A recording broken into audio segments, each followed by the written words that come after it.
सहरसा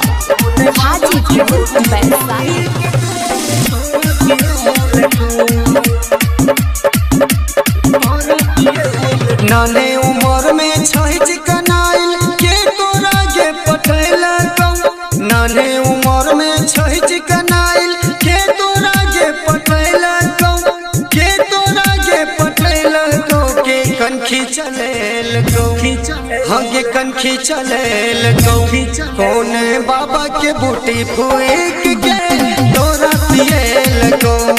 कौन बाबा के बूटी फूक के तोरा पिएल को। बाबा के बूटी फूक के तोरा पिएल को। डीजे कंचन राज हाजीपुर वैशाली।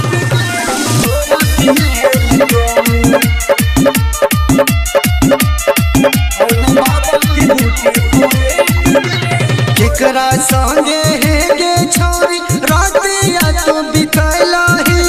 केकरा संगे है गे छोरी रातिया तो बितैला ही। गे रातिया तो बितैला ही। केकरा खिएल ही। हाँ गे केकरा खिएल ही। अपन गरम जवानी के जहरदा केकरा खिएल ही। अपन गरम जवानी के जहरदा केकरा खिएल ही। अपन गरम जवानी के जहरदा केकरा खिएल ही। Recording by DJ Kanchan Raj Saharsa Hajipur Vaishali.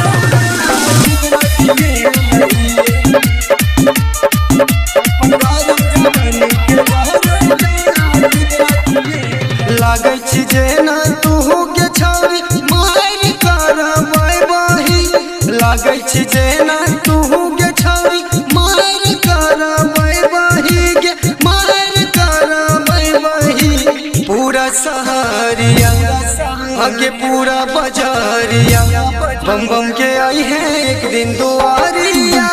राते अनारिया बम बम के आई है एक दिन दुआरिया। राते अनारिया नाने उमर में छहिज कनाइल के तोरा गे पठैला कौ। नाने उमर में छहिज कनाइल के तोरा गे पठैला कौ। के तोरा गे पठैला कौ। के कनखी चलेल कौ। हाँ गे कनखी चलेल कौ। कौने बाबा के बूटी फूक के तोरा पिएल कौ। कौने बाबा के बूटी फूक के तोरा पिएल को।